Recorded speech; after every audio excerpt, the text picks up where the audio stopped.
ద్వితీయోపదేశకాండం 9:18 మీరు యెహోవా దృష్టికి ఆ చెడు నడత నడిచి చేసిన మీ సమస్త పాపముల వలన ఆయనకు పాపము పుట్టింపక చూచి మునుపటి వలె అన్నపానములు మాని 40 పగళ్ళు 40 రాత్రులు నేను యెహోవా సన్నిధిని సాగిలపడితిని. ఎవరంటున్నారు ఈ మాటలు? మోషే అంటున్నాడు.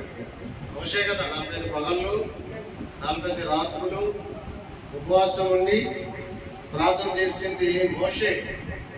ఎవరి కోసం అంటున్నాడు? మీరు యెహోవా దృష్టికి ఆ చెడు నడత నడిచి చేసిన మీ సమస్త పాపముల వలన ఆయనకు కోపం పుట్టింపగా చూచి మునిపటి వలె అన్నపానములు మాని 40 పగళ్ళు 40 రాత్రులు నేను యెహోవా సన్నిధిని సాగిలపడితిని.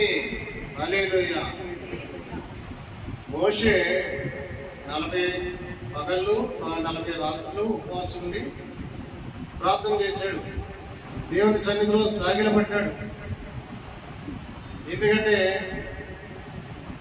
ఈ ప్రజల పక్షంగా, ఇజ్రాయేల్ ప్రజల పక్షంగా ఆయన ఉపవాసం ఉండి ప్రార్థన చేశాడు. ప్రార్థన చేస్తే దేవుడు ఆయనతో ముఖాముఖిగా మాట్లాడాడు. దేవుడి సన్నిధి దిగవచ్చు, దేవుడి అగ్ని దిగవచ్చు. ఆ సేనా పర్వతం మీదకి దేవుడు దహించి అగ్ని అయిన దేవుడిగా దిగవచ్చి మోషేతో ముఖాముఖిగా మాట్లాడి 10 ఆజ్ఞలు స్వహస్తంతో రాసించాడు. అంటే ఆయన వ్యక్తిగతంగా ఉపవాసం ఉండి ప్రార్థన చేసి ప్రార్థన చేసి విజయం సాధించాడు. అంటే దేవుడి సన్నిధిలోనే ఆయన ఆహారం తీసుకోలేదు, అన్నపానాలు లేవు. దేవుడి సన్నిధిలో సాగిలపడి ఆయన ప్రార్థన చేస్తే దేవుడు దిగొచ్చి 10 ఆజ్ఞలు రాసిచ్చాడు. దేవుడు వాళ్ళ యొక్క అవిధేయతను బట్టి, వాళ్ళ యొక్క పాపమును బట్టి, వాళ్ళ యొక్క శాపమును బట్టి మోషే వాళ్ళ పక్షంలో ఉపవాసం ఉండి ప్రార్థన చేశాడు. ఇప్పుడు ఉపవాసం వ్యక్తిగతంగా ఉపవాసం ఉండి ప్రార్థన చేసి ఆయన విజయం సాధించాడు. అంటే మనము కూడా మన నిమిత్తం కానివ్వండి, సంఘం నిమిత్తం కానివ్వండి, దేశం నిమిత్తం కానివ్వండి, ఇజ్రాయేల్ క్షేమంగా ఉండాలని కానివ్వండి, యుద్ధం ఆగిపోవాలని కానీ మనం ఉపవాసం ఉండి ప్రార్థన చేస్తే దేవుడు కార్యం చేస్తాడు. దేవుడు ఉపవాసంలో ఉన్న వాళ్ళ ప్రార్థన ఆలకిస్తాడు. దేవుడు ఆలకిస్తాడు. ఉపవాసంలో ఉన్న వారికి దేవుని స్వరం వినపడుతుంది. అందుకనే ఉపవాసం ఉండి ప్రార్థన చేస్తే అద్భుతాలు చూడవచ్చు. ఇప్పుడు మేము ఉపవాసంలో ఉన్నాం కాబట్టి అక్కడి నుంచి ఫోన్ వచ్చింది, ప్రార్థన చేస్తే దేవుడు వదిలేసింది, వాడు పడిపోయింది, కింద పడిపోయింది. ఇవాళ కూడా మళ్ళీ అంటే అది పూర్తిగా తొలగాలంటే వాళ్ళు దేవుళ్ళలోకి వచ్చి బాప్తిసం తీసుకుంటే అది పూర్తిగా తొలుగుతుంది. లేకపోతే దానికి అధికారం వస్తుంది, దానికి అవకాశం దొరుకుతుంది. మళ్ళీ ఆ దేవుళ్ళనే ఎప్పుడైనా సరే మీరు ఎక్కడైనా సరే గుర్తుపెట్టుకోండి, దెయ్యాలు పట్టుకున్న వాళ్ళు ఎవరైనా ఉంటే కనుక ఏదో అప్పటికప్పుడు ప్రార్థన చేస్తే పడిపోతున్నారంటే పడిపోతారు, కానీ మళ్ళీ వస్తుంది. ఎప్పుడు రాకుండా ఉంటుందంటే వాళ్ళు బాప్తిసం తీసుకుని దేవుళ్ళకి మారిపోతే రాకుండా ఉంటుంది. చేతపడి శక్తులైనా, దుష్ట శక్తులైనా, దురాత్మలైనా, దెయ్యాలైనా, శక్తులైనా, ఏవైనా. ఇప్పుడు ఆవిడ ఏం జరిగిందంటే ఆవిడ శక్తి పెట్టేసింది. ఆవిడ 10 సంవత్సరాల నుంచి ఏడిపిస్తున్నాడు. ప్రార్థన చేస్తుంటే భాషను చూపించాడు. చీకటి శక్తిని నా ప్రార్థనకి అది తప్పుకోవడము, వెలుగు రావడం చూపించాడు అన్నట్టుగానే తప్పుకుంది. మళ్ళీ వచ్చింది, మళ్ళీ ప్రార్థన చేస్తే ఇవాళ మళ్ళీ పడిపోయింది. ఏంటి అయ్యారు మరి నైట్కి వచ్చిందని అడిగారు. నేను ఒకటే చెప్పాను, బాప్తిసం తీసుకోవాలి, దేవుళ్ళకి మారి, అప్పుడు పూర్తిగా పోతుంది. లేదంటే అట్లనే వస్తూ ఉంటుంది, మన తలకు వేసుకోమని చెప్పాను. అదనమాట. అందుకనే ఈ పోవు కొన్ని మంది పోవాలంటే వాళ్ళ దేవుళ్ళు, ఎవరైతే దేవుడిని దెయ్యం పట్టుకుందో వాళ్ళ దేవుళ్ళకి మారాలి, దేవుడు కలగ చేసుకోవాలి, దేవుళ్ళకి ప్రవేశించాలి.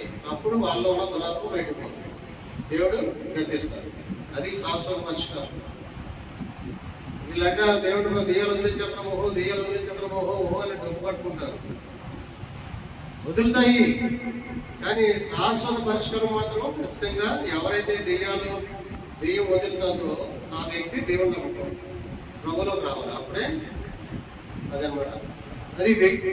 తర్వాత లోక 4వ అధ్యాయము చదువుకున్నాం. లోకాసు వార్త 4వ అధ్యాయము చూడండి. యేసు పరిశుద్ధాత్మ పూర్ణుడై యోర్దాను నది నుండి తిరిగి వచ్చి 40 దినముల ఆత్మచేత అరణ్యంలో నడిపింపబడి అపవాది చేత శోధింపబడి చూడెను. ఆ దినములను ఆయన ఏమీయో తినలేదు. అవి తీరిన తర్వాత ఆయన ఆకలి వలన అపవాది నీవు దేవుని కుమారుడు అయితే రొట్టె అగునట్లు ఈ రాత్రితో చెప్పుకొని ఆయనతో చెప్పాను. అందుకు యేసు మనుషుడు రొట్టె వలన మాత్రమే జీవించడు అని వ్రాయబడి ఉన్నదని వారికి ప్రత్యుత్తరం ఇచ్చాడు. అప్పుడు అపవాది ఆయనను తీసుకుని పోయి భూలోక రాజ్యములన్నింటినీ ఒక నిమిషంలో ఆయనకు చూపించి ఈ అధికారం అంతయు ఈ రాజ్యంలో మహిమయు నీకిత్తును, అది నాకు అప్పగింపబడి ఉన్నది, అది ఎవరికి నేను ఇయ్యకూడదునో వానికి ఇత్తును, కాబట్టి నీవు నాకు మొక్కితివా, ఇది అంతయు నీకు వదిలిన ఆయనతో చెప్పాను. నీ దేవుడని ప్రభునకు మొక్కి ఆయన మాత్రం సేవకులని వ్రాయబడి ఉన్నదని సమాధానం ఉన్నదని. తర్వాత మళ్ళీ ఏం చేశాడు?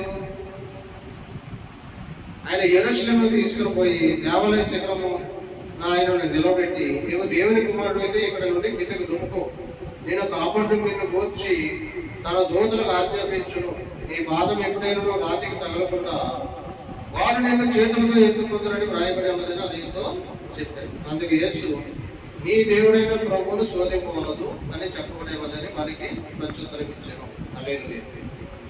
తర్వాత మొట్టమొదట మోషే పాత నిబంధన కాలంలో మోసే ఉపవాసం ఉండి 40 రాత్రులు 40 పగళ్ళు ఉపవాసం ఉన్నాడు. ఆయన వ్యక్తిగత ఉపవాసం విజయం సాధించాడు.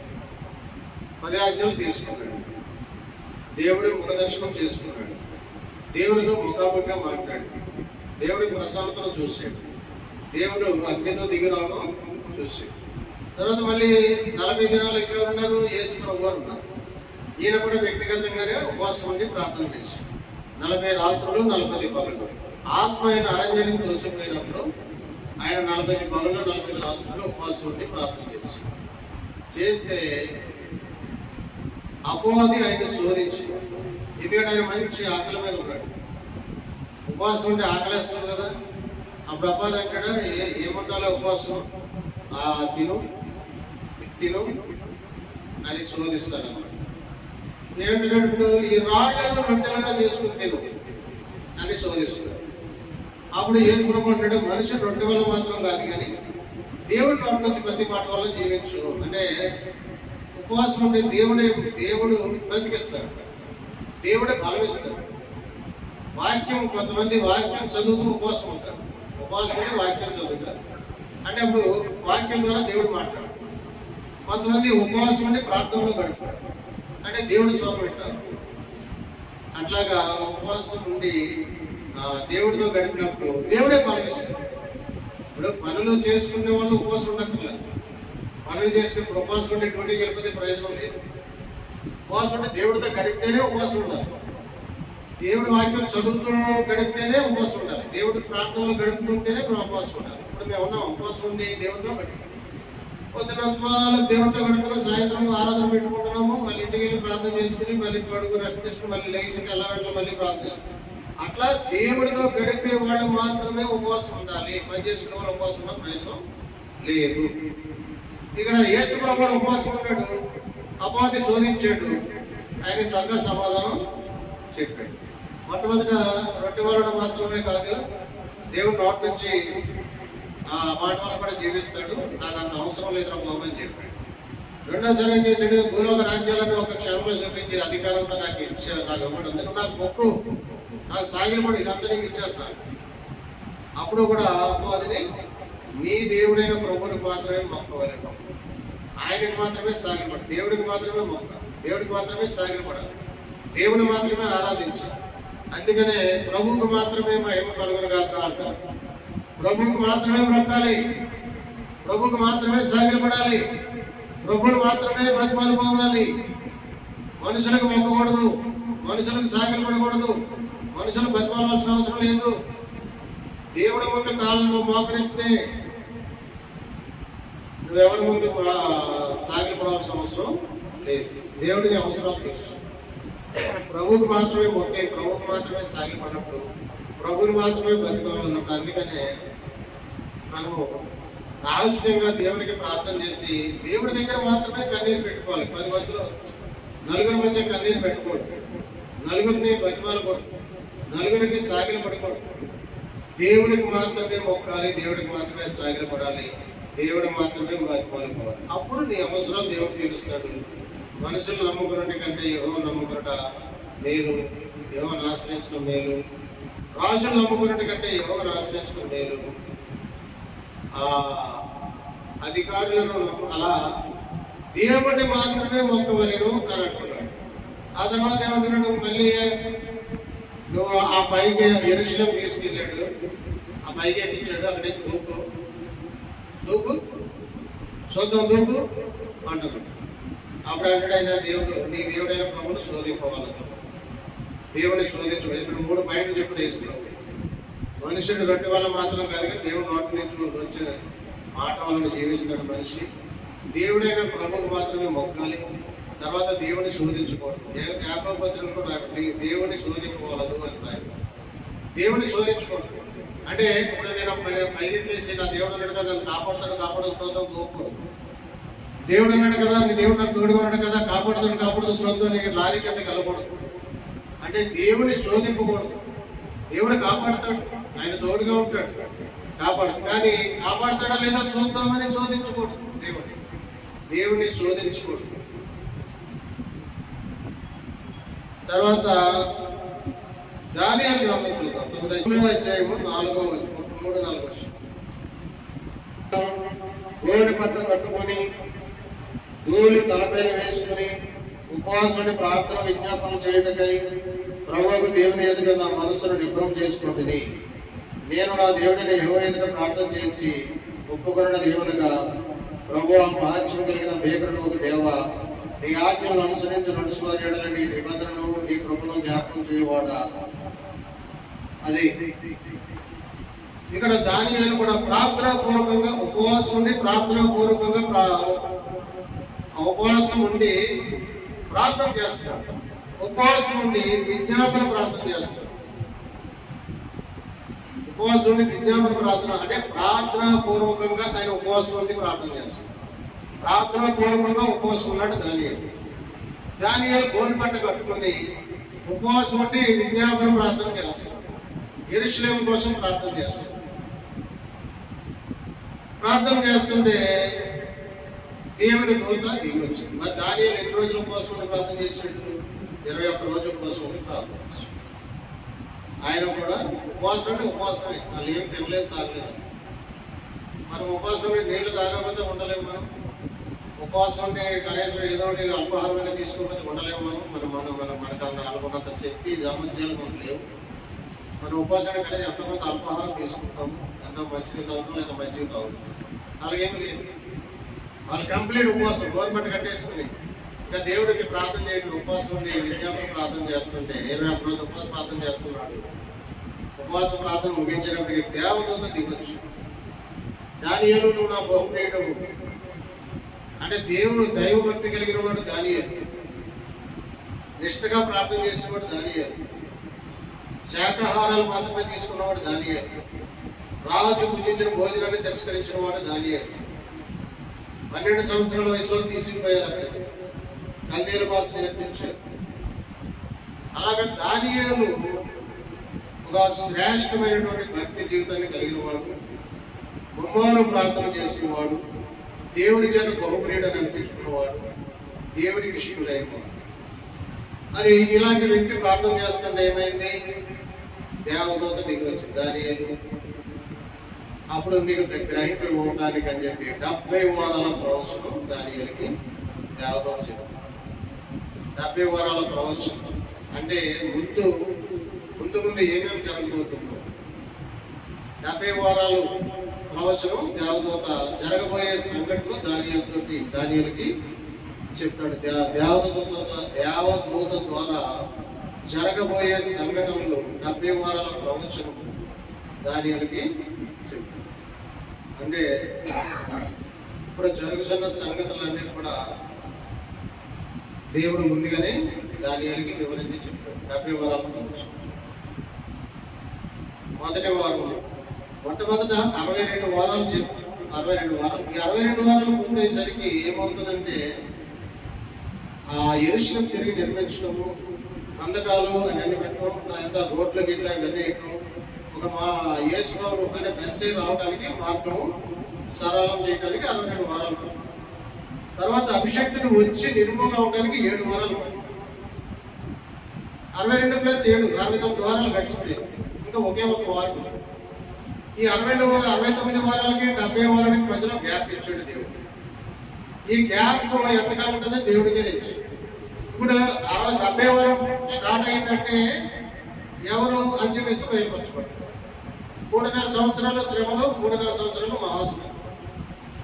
ఈ 70 వారం స్టార్ట్ అయినప్పటికీ సంఘం ఎత్తపడుతుంది. అది ఈ 70 వారాలు అంటే మహాశ్రమలకు ముందు సంఘం ఎత్తపడతారు. శ్రమంలో సంఘం భూమి మీద ఉండదు. ఆ సంగతి మనం తెలుసుకోవాలి. ఈ 70 వారాల ప్రవచనము దానియేలుకి బయలుపరుస్తాడు దేవుడు. ఎందుకని ఉపవాసం ఉండి ప్రార్థన చేయడం ద్వారా దేవుడు దానియేలు, మనం కూడా ఉపవాసం ఉండి దానియేలు వలె ప్రార్థన చేస్తే దేవుడు మనతో కూడా మాట్లాడు. జరగబోయే సంగతులు మనకు కూడా చెప్తాడు. ఇప్పుడు 70వ వారానికి దగ్గరలో ఉన్నాం. ఇప్పుడు దేవుడు బైబిల్ ప్రవచనం బైబిల్లో ప్రవచనాలు నెరవేరుతున్నాయి. మరి దేవుడు ముందుగా చూచాడు, ప్రవచించాడు, ఆ ప్రవచనాలు నెరవేర్చుకుంటున్నాడు. దేవుడి వాక్యం నెరవేర్చబడుతుంది, ప్రవచనాలు నెరవేరుతున్నాయి. మరి బైబిల్లో వ్రాయబడిన ప్రవచన ప్రకారం ఈ రోజు యుద్ధం జరుగుతుంది. ఆ యుద్ధం ఏం జరుగుతుందో కూడా అంటే రోజు రోజుకి భయంకరంగా మారిపోతుంది. ఆయిల్ కంట్రీస్ అన్ని కూడా అన్నింటి మీద కూడా ఆయిల్ ఉన్న కంట్రీస్ మీద కూడా దాడి చేస్తున్నాడు. వాడి దేశంలో ఉన్న ఆయిల్ని బయట దేశాలకు రాకుండా కంట్రోల్ చేసేసాడు. మరి వాడ మార్గం కూడా క్లోజ్ చేసేసాడు. ఈ యుద్ధం జరగడంలో విమానాలు కూడా రద్దయిపోయి ఇప్పుడు పరిస్థితి ఎలా ఉందంటే ఆయిల్ లేదు, రేట్లు పెరిగిపోతున్నాయి. ముఖ్యంగా ఇప్పుడు పాకిస్తాన్ విపరీతమైన ఇబ్బంది పడుతుంది. అలాగే దుబాయ్ దేశం మీద యుద్ధం జరుగుతుంది. అక్కడ బంగారం కొనేవాడు లేడు, అక్కడ బంగారం చౌక. అక్కడికి వెళ్ళి కొనుక్కుంటే లైట్ లేదు. అట్లా ఇప్పుడు యుద్ధం ఏ రేంజ్కి వెళ్తుందో తెలియదు. ఇప్పుడు యుద్ధము వాళ్ళు ఆపితేనే, ఇరాన్ వాళ్ళు ఆపితేనే తప్ప యుద్ధం ఆగదు. ఇరాన్ నుండి యుద్ధం ఆపట్లేదు.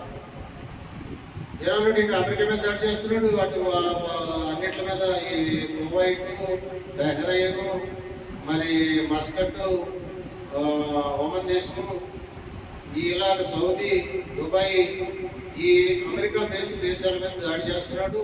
ఇజ్రాయెల్ మీద దాడి చేస్తున్నాడు, అమెరికా మీద దాడి చేస్తున్నాడు. ఇప్పుడు ఎంత అయిందన్నమాట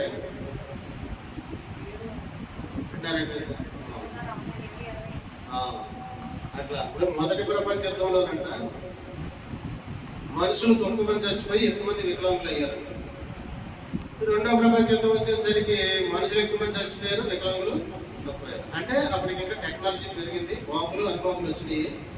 జన నష్టం బాగా జరిగింది. రెండో ప్రపంచ యుద్ధం 1945లో రెండో ప్రపంచ యుద్ధం జరిగింది. జన నష్టం బాగా జరిగింది. ఇప్పుడు మూడో ప్రపంచ యుద్ధంలో యుద్ధం స్టార్ట్ అవడానికి రెడీగా అవుతుంది. ఇప్పుడు జరుగుతున్న యుద్ధం మరి మూడో ప్రపంచ యుద్ధంగా మారుతుందో లేదా కంట్రోల్ అవుతుందో దేవుడికి తెలుసు, మనకు తెలియదు. మూడో ప్రపంచ యుద్ధం జరుగుతుంది. ఇప్పుడు ఇంకా దారుణంగా చచ్చిపోతారు జనం. ఎందుకంటే ఇప్పుడు హైడ్రోజన్ బాంబులు, ఆటం బాంబులు, మరి క్లస్టర్ బాంబులు, బాలిస్టిక్లు, అంటే బాగా అంటే హైడ్రోజన్ బాంబు వేస్తున్నా ఒక ఆంధ్రప్రదేశ్ మీద హైడ్రోజన్ బాంబు వేస్తే మొత్తం రాష్ట్రం అంతా స్మాష్. తెలంగాణ మీద హైడ్రోజన్ బాంబు వేస్తే మొత్తం తెలంగాణ అంతా స్మాష్. ఒక పట్టణం మీద వేస్తే పట్టణం మొత్తం స్మాష్. ఎవడో బతుకు. ఈ ఎవరి దగ్గర ఉన్నాయంట? ఇప్పుడు ఇవి ఇరాన్ దగ్గర ఉన్నాయంట, మరి రష్యా దగ్గర ఉన్నాయంట, చైనా దగ్గర ఉన్నాయంట, మరి ఇండియా దగ్గర కూడా ఉన్నాయంట. ఇలాగా పెద్ద దేశాల అందరిలోనూ హైడ్రోజన్ బాంబులు. వాటి ఉత్తర కొరియా వాడి దగ్గర ఉన్నాయి. ఇప్పుడు వీళ్ళు ప్రపంచ యుద్ధం వస్తే బాంబులు వేసేస్తారు. బాంబులు వేసేస్తే జనం ఇంకా దేవుడు చెప్పాడు కదా, జనం ఎలా చచ్చిపోతారు దేవుడు బైబిల్లో కూడా రాశాడు. జనం ఎంత దారుణంగా చచ్చిపోతారో కప్పెట్టడానికి కూడా అవకాశం ఉన్నదని కూడా బైబిల్లో రాశాడు. ఇజ్రాయేలీలు కూడా చచ్చిపోతారని రాశాడు. ఇజ్రాయేలీలు అంటే 100 మంది అయితే 10 మంది తిరిగి వస్తారంట. అంటే ఎంత భయంకరమైన యుద్ధం జరగబోతుందో చూడాలి. మహాశ్రమలను అప్పటికి సంఘం భూమి మీద సంఘం ఎత్తబడుతుంది. కాబట్టి మనం ఏం చేయాలి? మనం ఎత్తబడే సంఘంలో ఉంటానో చూసుకోవాలి. దేవుడిని కలిగి ఉండాలి, పరిశుద్ధాత్మ దేవుడిని కలిగి ఉండాలి. మనం దేవుడితో సమయం, ఎక్కువ సమయం దేవుడితో, మనకి ఇంకా ఈ భూలోక సంబంధమైన మనకు ప్రయోజనం ఏం లేదు. నీ బిల్డింగ్ నీకు 100 కోట్లు సంపాదించే ఉపయోగం లేదు. 100 కోట్లు సంపాదించి ఏం చేసుకుంటావు? ఎత్తబడితే హ్యాపీగా మధ్యాహ్నంలోకి వెళ్ళిపోతాము, దేవుడితో ఉంటాము. ఇక్కడ శ్రమలన్నీ అయిపోయిన తర్వాత దేవుడు సంఘం తీసుకుని భూమి మీదకి వస్తాడు, 1000 ఏళ్ళ పాలన చేస్తాడు. దేవుడి మహిమలో మనం ప్రత్యక్షం. అది అందుకని ఇప్పుడు మనం ఏం చేయాలంటే ఎత్తబడే సంఘంలో ఉండటానికి చూసుకోవాలి. పరిశుద్ధాత్మను కలిగి ఉండాలి, దేవుని ఆత్మను కలిగి ఉండాలి, బుద్ధి కలిగిన కుమికలే ఉండాలి, సిద్ధులలో భూమి కలిగి ఉండాలి, ప్రార్థనా పూర్వకంగా ఉండాలి, పరిశుద్ధంగా ఉండాలి, ఉపవాసం ఉండి ప్రార్థన చేయాలి, దేవుని